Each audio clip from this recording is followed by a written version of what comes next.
ദൈവനാമത്തിന് മഹത്വമുണ്ടാകട്ടെ. ഇന്നത്തെ നമ്മുടെ ചിന്താവിഷയം ലൈഫ് ബിയോണ്ട് കമ്പയർ, താരതമ്യത്തിന് അതീതമായ ജീവിതം. ഉൽപ്പത്തിയുടെ പുസ്തകം 29 അധ്യായം 35 വാക്യം. Genesis chapter 29 versus 31 to 35. 35 വാക്യമാണ് വായിക്കുന്നത്.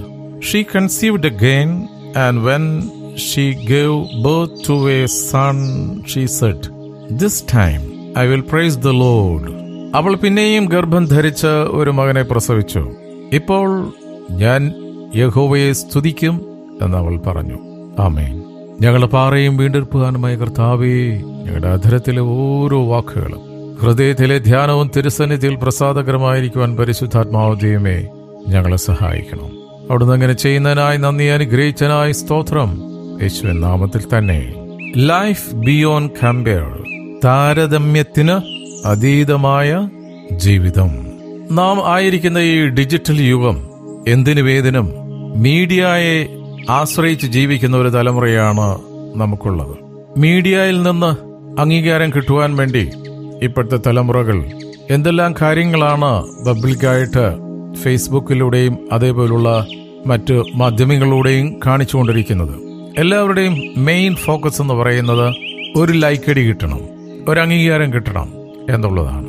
അത് ലഭിക്കാൻ വേണ്ടി ഏത് എക്സ്ട്രീം വരെ പോകാൻ ഈ തലമുറ മടിക്കില്ലേ. മറ്റുള്ളവരാൽ അംഗീകരിക്കപ്പെടുന്നതിനായിട്ടുള്ള ആഗ്രഹം മുൻപേ ഉണ്ടായിരുന്നതാണ്. ഉൽപ്പത്തി പുസ്തകം 29 ലേയ തന്റെ ഭർത്താവായ യാക്കോബിന്റെ സ്നേഹത്തിനായി അതിയായി കാംക്ഷിക്കുന്നു. അവളുടെ ആദ്യത്തെ 3 മക്കളുടെ പേരുകളിൽ അത് പ്രതിഫലിക്കുന്നു. എല്ലാം അവളുടെ ഏകാന്തതയെ വ്യക്തമാക്കുന്നു. 31 മുതൽ 34 വരെയുള്ള വാക്യത്തിലാണ് നമുക്ക് ലേയയുടെ ആ ഒരു മാനസികാവസ്ഥ നമുക്ക് കാണാൻ കഴിയുന്നത്. എന്നാൽ സങ്കടകരമെന്ന് പറയട്ടെ, യാക്കോബ് അവൾ ആഗ്രഹിച്ച സ്വീകാര്യത നൽകിയെന്നതിന് യാതൊരു സൂചനയും ലഭ്യമല്ല. 4ാമത്തെ കുഞ്ഞ് ജനിക്കുമ്പോഴാണ് അവിടെ ഒരു ട്വിസ്റ്റ് സംഭവിക്കുകയാണ്. എന്താണത്? തന്റെ 4ാമത്തെ കുഞ്ഞിന്റെ ജനനത്തോടുകൂടി ലേയ അവളുടെ ഭർത്താവിലേക്കല്ല, പകരം ദൈവത്തിങ്കിലേക്ക് തിരിഞ്ഞു.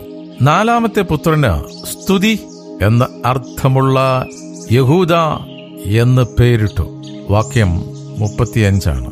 ലേയ ഒടുവിൽ തന്റെ പ്രാധാന്യം ദൈവത്തിൽ കണ്ടെത്തി. അവൾ ദൈവീക രക്ഷാകര ചരിത്രത്തിന്റെ ഭാഗമായി തീർന്നു.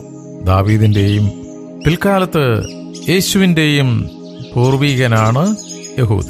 നമ്മുടെ പ്രാധാന്യം കണ്ടെത്തുവാൻ പല വിധത്തിൽ ശ്രമിക്കുന്നവരാണ്. എന്നാൽ യേശുവിൽ മാത്രമാണ് നമുക്ക് ദൈവമക്കൾ, ക്രിസ്തുവിനോട് കൂട്ടവകാശികൾ, നമ്മുടെ സ്വർഗീയ പിതാവിനോടൊപ്പം നിത്യകാലം വസിക്കുന്നവർ എന്നിങ്ങനെയുള്ള അംഗീകാരം ലഭിക്കുന്നത്. വിശുദ്ധ പൗലോസ് എഴുതിയിരിക്കുന്നത് പോലെ ഈ ലോകത്തിലെ യാതൊന്നും ക്രിസ്തുവിനെ കുറിച്ചുള്ള പരിജ്ഞാനത്തിന്റെ ശ്രേഷ്ഠതയോട് തുലനം ചെയ്യുവാവുന്നതല്ല. ഫിലിപ്പി ലേഖനം 3-ാം അധ്യായത്തിന്റെ 8-ാം വാക്യം. നാം ആയിരിക്കുന്ന ലോകത്തിൽ നാം പ്രതീക്ഷിക്കുന്ന പോലുള്ള ഒരു അംഗീകാരം കിട്ടില്ല. നമ്മുടെ ആത്മീയ മനുഷ്യനെ ആഗ്രഹിക്കുന്ന അംഗീകാരം വേണമെങ്കിൽ ലേയ ദൈവത്തിലേക്ക് തിരിഞ്ഞതുപോലെ നമ്മളും ക്രിസ്തുവിലേക്ക് തിരിയണം. ക്രിസ്തുവിൽ മാത്രമാണ് എല്ലാത്തിന്റെ പൂർണ്ണത നമുക്ക് ദർശിക്കാൻ സാധിക്കുന്നത്. നമുക്ക് വേണ്ടത് മനുഷ്യന്റെ അംഗീകാരമല്ല. മനുഷ്യന്റെ സ്നേഹം പിടിച്ചുപറ്റുക അസാധ്യമാണ്. എന്നാൽ ദൈവസ്നേഹം അത് അറിഞ്ഞു തരുന്നതാണ്. സ്തോത്രം. ലേയായി പോലെ ദൈവത്തിലേക്ക് തിരിഞ്ഞ് നമുക്ക് കർത്താവിനെ സ്തുതിച്ച് ദൈവം തരുന്ന നന്മകൾക്ക് നമ്മളെ കൊണ്ട് ദൈവത്തിന്റെ കരങ്ങളിൽ അവൻ നമ്മളെ എടുത്തുപയോഗിക്കുമ്പോൾ, സ്തോത്രം, മനുഷ്യന്റെ അംഗീകാരത്തിന് വേണ്ടി പുറകെ ഓടരുത്. ദൈവം തരുന്ന അംഗീകാരമാണ് ശാശ്വതമായ അംഗീകാരം. സ്തോത്രം. നമ്മളുടെ മൂല്യവും സ്വീകാര്യതയും നമ്മൾ എന്തിൽ അഥവാ ആരിൽ നേടുവാനാണ് പരിശ്രമിക്കുന്നത്? യേശുവിലുള്ള വിശ്വാസം നമ്മുടെ യഥാർത്ഥ വ്യക്തിത്വത്തിലേക്ക് വാതിൽ എങ്ങനെയാണ് തുറക്കുന്നത് എന്നുള്ള ആ ഒരു ചോദ്യത്തിന് ഈ വചനത്തിൽ നമുക്ക് ഉത്തരം കണ്ടെത്താൻ കഴിയും. ലേയായെ പോലെ ദൈവത്തിലേക്ക് നമ്മുടെ ഹൃദയം തുറക്കാം. ഈ ചിന്തകളാൽ നമുക്ക് പ്രാർത്ഥിക്കാം. ഹല്ലേലൂയ. സ്തോത്രം, സ്തോത്രം, സ്തോത്രം, സ്തോത്രം, സ്തോത്രം. സ്നേഹവാനായ പിതാവേ, ഇന്ന് തിരുവചനം ശ്രവിച്ച ഓരോ മക്കളെയും അനുഗ്രഹിക്കണം. കുടുംബമായി ഞങ്ങളെ കരങ്ങളെടുത്ത് ഉപയോഗിക്കണമേ. ഹല്ലേലൂയ. സ്തോത്രയാഗം അർപ്പിക്കുന്ന കുടുംബമായി എല്ലാ നന്മകൾക്കും നന്ദിയുള്ള ഹൃദയത്തിന്റെ ഉടമകളായി ജീവിക്കാൻ ഞങ്ങൾ ഓരോരുത്തരെയും സഹായിക്കണം. ഞങ്ങൾ ചേർന്ന് നിൽക്കുന്ന കൂട്ടായ്മയെ അനുഗ്രഹിച്ച് പ്രാർത്ഥിക്കുന്ന കർത്താവേ, അങ്ങേക്കാളുപരി മറ്റൊന്നും ഈ ലോകത്തിൽ ഇല്ല എന്നുള്ള ദൃഢമായ ബോധ്യത്തിൽ വളരുവാൻ നിന്റെ മക്കളായ ഞങ്ങളെ സഹായിക്കണം, അനുഗ്രഹിക്കണം. സ്തോത്രം കർത്താവേ. ഈ സമയത്ത് ഞങ്ങളുടെ മാതൃരാജ്യമായ ഇന്ത്യയെ സമർപ്പിച്ച് പ്രാർത്ഥിക്കുന്നു. ഇന്ത്യയിലുള്ള എല്ലാ സംസ്ഥാനങ്ങളെയും സമർപ്പിച്ച് പ്രാർത്ഥിക്കുന്നു. പെരുകി വരുന്ന മതസ്പർദ്ധ മാറിപ്പോട്ടെ. ഹല്ലേലൂയ. ദൈവഭയമുള്ള മക്കളായി ജീവിക്കുവാൻ സഹായിക്കണമേ. വക്രതയും കോട്ടമുള്ള തലമുറയുടെ നടുവിൽ ഞങ്ങൾ നിൽക്കുമ്പോൾ ലോകത്തിന് അനുരൂപരാകാതെ മനസ്സുബുദ്ധിക്ക് രൂപാന്തരം പ്രാപിക്കുവാൻ ഓരോരുത്തരെയും സഹായിക്കണം. പല്ലിന് പകരം പല്ല്, പ്രതികാരം ഞങ്ങൾക്കുള്ളതല്ലോ കർത്താവേ. ഞങ്ങൾക്ക് വേണ്ടി യുദ്ധം ചെയ്യുന്നത് അവിടുന്നാണല്ലോ. സ്തോത്രം കർത്താവേ. ദൈവമക്കൾക്കെതിരെ ഉയരുന്ന എല്ലാ ദുഷ്ടപ്രവൃത്തികളും ദേശമണ്ഡലത്തിൽ നിന്ന് വിട്ടുമാറട്ടെ. അനേക ഇടങ്ങളിൽ ക്രൂരമായി മർദ്ദനമേൽക്കുന്ന ദൈവത്തിന്റെ മക്കളുണ്ടല്ലോ, അവരെല്ലാം ഈ സമയത്ത് ഓർത്ത് പ്രാർത്ഥിക്കുന്നു.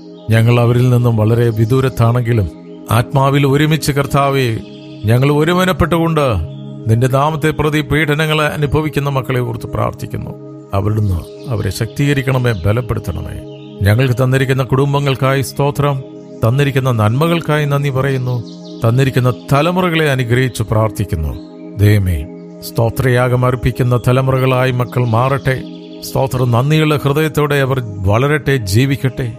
സ്തോത്രം കർത്താവേ. ഞങ്ങൾക്ക് തന്നിരിക്കുന്ന ഭൗതിക നന്മകൾക്കായി സ്തോത്രം. അവിടെ ഞങ്ങളുടെ വയലുകളെ അനുഗ്രഹിച്ചിരിക്കാൻ നന്ദി പറയുന്നു. ഞങ്ങളുടെ ഓഫീസുകളെ അനുഗ്രഹിച്ചതിനായി നന്ദി. ഞങ്ങൾക്ക് തന്നിരിക്കുന്ന ബിസിനസ്സുകളെ അനുഗ്രഹിച്ചതിനായി, അതിന്റെ അതിരുകളെ അവിടുന്ന് വിശാലപ്പെടുത്തുന്നതിനായി സ്തോത്രം കർത്താവേ. സകല ഭാരവും അവിടുത്തെ കരങ്ങളിൽ സമർപ്പിക്കുന്നു. ഇന്നേ ദിനത്തിനായി നന്ദി പറയുന്നു. ഇന്നത്തെ ഞങ്ങളെ എല്ലാ പ്രവൃത്തികളെയും അവിടുന്ന് അനുഗ്രഹിക്കണം. അകത്ത് വരുമ്പോഴും പുറത്തു പോകുമ്പോഴും തിരുസാന്നിധ്യം കൂടെ വരുന്നതിനായി നന്ദിയപ്പ. പ്രാർത്ഥനയും യാചനയും കേട്ടിരിക്കാൻ നന്ദിയപ്പ. യേശുവിൻ നാമത്തിൽ തന്നെ. ആമേൻ, ആമേൻ, ആമേൻ. നിങ്ങൾ ഇപ്പോൾ കേട്ട ഈ സന്ദേശം നിങ്ങൾക്ക് അനുഗ്രഹമായി എന്ന് ഞങ്ങൾ വിശ്വസിക്കുകയാണ്. പ്രാർത്ഥനകൾക്കും കൂടുതൽ വിവരങ്ങൾക്കുമായിട്ട് ഞങ്ങളെ വിളിക്കുക. എല്ലാ ദിവസവും പ്രഭാതത്തിലും വൈകുന്നേരവും അനുഗ്രഹിക്കപ്പെട്ട സൂം മീറ്റിങ്ങുകൾ നടന്നു വരുന്നു. ഇതിൻ്റെ ലിങ്ക് ID ലഭ്യമാകുവാൻ ഈ കാണുന്ന നമ്പറിൽ നിങ്ങൾക്ക് ബന്ധപ്പെടാവുന്നതാണ്. ദൈവം എല്ലാവരെയും ധന്യമായി അനുഗ്രഹിക്കുമാറാകട്ടെ.